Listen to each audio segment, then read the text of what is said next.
ఇప్పుడే country delight యాప్ని download చేసుకోండి. Download the country delight app now. కానీ అది ఇప్పుడు చూశారు కాబట్టి ఎఫెక్టివ్గా ఉంది కాబట్టి, కానీ ఆ రోజు నాకు ఇంకా తీయక ముందు ఎలా ఉంటుందో తెలియక ముందు చాలా డేంజరస్ రిస్క్ కదా అది. డెఫినెట్గా రిస్క్. అంటే ఆ హీరో శివ పాత్రలో మిమ్మల్ని ఊహించుకున్నారా మీరేమన్నా? Not really.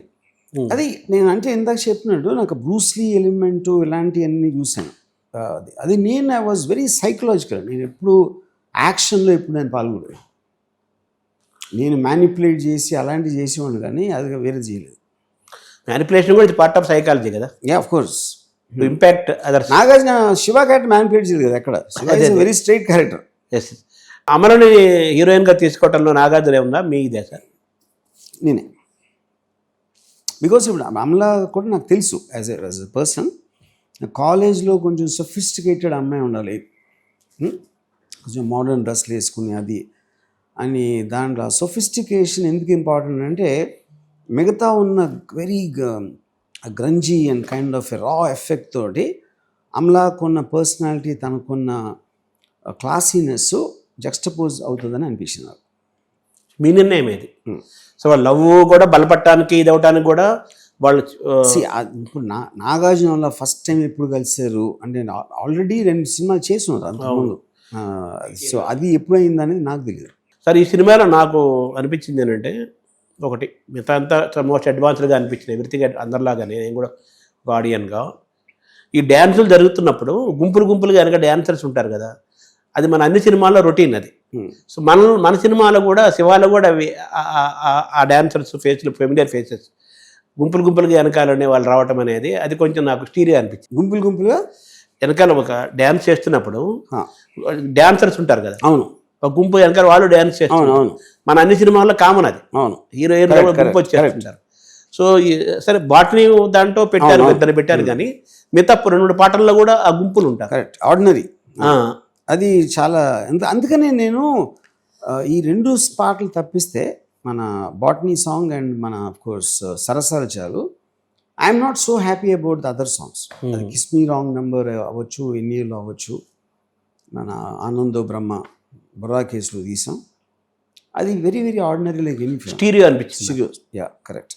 మీరు వేటూరు గారు రాశారు కొన్ని పాటలు, రాశారు.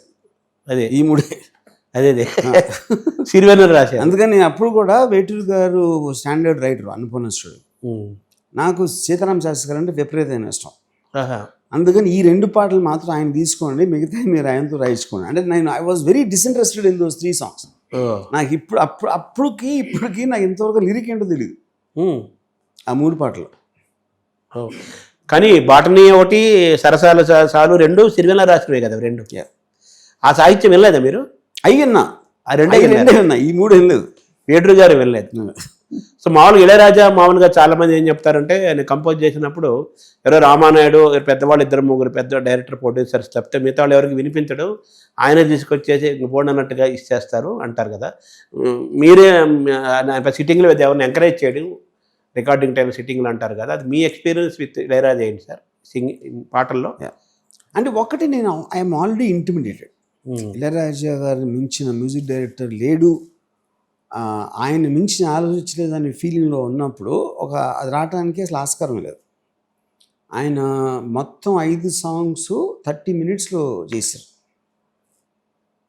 సిచ్యువేషన్స్ వల్ల అని చెప్పారు. దాన్ని చాలా బిజీ.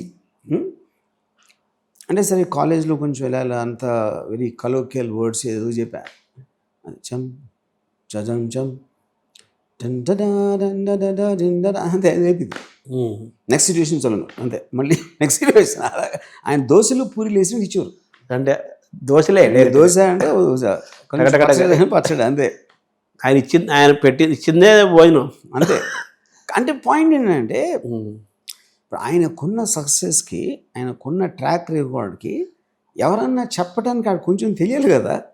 అడిగేలే, ఇంకొంచెం ఏదైనా ఇవ్వండి కొంతమంది అనొచ్చు, అవును, లేకపోతే అలాంటి సాంగ్ ఇవ్వనొచ్చు, ఏదో ఆల్రెడీ ఇంకో మ్యూజిక్ ఎగ్జాంపుల్ అయింది, లేకపోతే హిందీ సాంగ్ ఏదో, అలాంటి ఆయనకి నచ్చదు.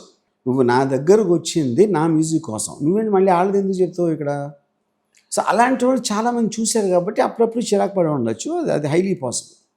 సరే ఈ సినిమా సక్సెస్లో మనం ఇందాక అనుకున్నట్టుగా ఎవరికి అందరి పాత్ర ఉంది అంటారా? సరే, సినిమా సక్సెస్లో అందరి పాత్ర ఉంటుంది. సినిమా ఫెయిల్యూర్లో ఉట్టి దర్శకుడి పాత్ర ఉంటుంది. ఎందుకంటే వాళ్ళందరూ కూడా దర్శకుడికి విజన్ కోసం చేశారు. నాకు ఇలాంటి పాట కావాలన్నా, నాకు ఇలాంటి ఫోటోగ్రఫీ కావాలన్నా, నాకు ఇలాంటి పర్ఫార్మెన్స్ కావాలన్నా అవన్నీ వాళ్ళు ఇచ్చారు కదా, నేను నా నుంచి రాల. రఘువరన్ లేకపోతే సినిమా ఎలా అవుతుంది? ఫర్ ఎగ్జాంపుల్ ఇళయరాజా గారు మ్యూజిక్ లేకపోతే ఎలా ఉంటుంది? సౌండ్ బ్యాక్గ్రౌండ్ అలా నాగార్జున వాళ్ళ నమ్మకం లేకపోతే ఎలా ఉంటుంది? అందరి కంట్రిబ్యూషన్ ఉంది. కానీ నా విజన్కి ఇచ్చారు. ఫ్లాప్ అయి ఉంటే నా విజన్ ఫ్లాప్ అది. అందుకని నేను చాలాసార్లు చెప్పేది, సక్సెస్ అందరికీ చెందుతుంది, ఫెయిల్యూర్ ఉంటే డైరెక్ట్గా చెందుతుంది. కెప్టెన్. తర్వాత మీరు ఆ సాయి చంద్ కొట్టిస్తారు నిర్మలాతోటి, పోలీసు డ్రెస్లో ఉంటాడు కదా, అది కొంచెం ఇప్పుడు దాని గురించి ఎవరు ఇప్పుడు మాట్లాడలేదు ఎక్కువ ఎవరు కూడా. అది కొంచెం ఒక సెన్సిటివ్ సబ్జెక్ట్ కాదంటారు. ఏంటిది? సాయి చంద్ సిఐ పాత్రలో ఉంటాడు. అవును. సుధాకర్ చచ్చిపోతాడు, మన రోహిణి మన నిర్మల కొడుతుంది కొడుతుంది ఆయన. అదే పాయింట్ కదా. అది నేను యాక్చువల్గా జాస్ సినిమాలో కాపీ కొట్టాను. జాస్ సినిమాలో పోలీస్ ఆఫీసరు షార్క్ ఉంది అని చెప్పడం, వార్నింగ్ ఇవ్వడం. ఎందుకంటే దానివల్ల బిజినెస్ పోతుందని మేయర్ కొంచెం బలవంత పెడతాడు, చెప్పొద్దని. అప్పుడు ఒక మదర్కి తెలుస్తుంది ఆడ కొడుకు చచ్చిపోతాడు. సో అప్పుడు నేను షార్క్ బదులు రఘువరన్ పెట్టా. తనిఖీల పేరుని కొంతసేపు డైలాగ్స్ ఉండవు అసలు, ఓన్లీ ఆయన తర్వాత మాట్లాడతాడు కానీ చాలాసేపు అసలు మాట్లాడు. అది ఎవరు సార్ ఆ థాట్? అది నేనే. ఎందుకంటే నాకు భరణి రిహర్సల్ చేస్తున్నాడు. అంటే రిహర్సల్ చేసేప్పుడు జనరల్గా యాక్టర్స్ ఏం చేస్తారంటే డైలాగ్ చెప్పకుండా వేరే వాళ్ళకి డిస్టర్బెన్స్ అవుతుందని వాళ్ళు ఏదో మూమెంట్ చూసుకుంటారు. ఇలా ఎవరు నువ్వు అని అంటానికి. నేను ఆ రిహర్సల్లో చూసి ఇలా అంటున్నాడు, తన మూమెంట్ చూడ, నేను అదే చెప్పని చెప్పాను. అదే హిట్ అయ్యింది. కరెక్ట్. మీకు ఇప్పుడు ఫస్ట్లో కూడా ఇప్పుడు జేడి చక్రవర్తి వస్తాడు, ఆడేమాడు కూర్చుని ఉంటాడు, ఆడెలా అంటాడు, ఈడెలా అంటాడు. ఈ సైన్ లాంగ్వేజ్ తోటి మీకు they become larger than life.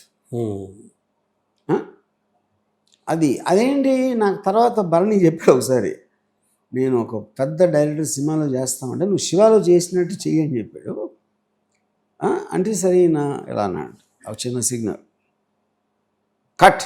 ఏంటి చేయలేదని? చేసాను సార్ అని. లేదు మళ్ళీ మళ్ళీ మళ్ళీ మళ్ళీ స్టార్ట్ కెమెరా మరీ సెటిల్ అయిపోయాను ఫైనల్గా ఎలా అన్నా. అదే అన్నా. ఎందుకంటే అది బ్యాక్గ్రౌండ్ స్కోర్లో పెద్ద స్క్రీన్ మీద ఎట్లా ఉంటుంది అని అర్థం అవ్వటానికి చాలా తక్కువ మంది అవుతుంది.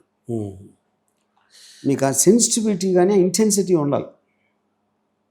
ఆడియన్స్ ఎంత అర్థం చేసుకుంటారు, ఎంత చిన్న సిగ్నల్ అయినా అనే దానికి అది పాయింట్. అది ఆ పర్టిక్యులర్ హెడ్ నోడింగ్ అంతా నేను గాంధీలోంచి తీసుకున్నాను. రిచర్డ్ అటెన్బరో గాంధీ సినిమాలో గోడ్సే ఇలా వెనక్కి తిరిగి ఇలా అంటాడు, కార్లో కూర్చుని ఒకటి ఇలా అంటాడు. ఆ రెండు షాట్లు అక్కడి నుంచి కాపీ కొట్టి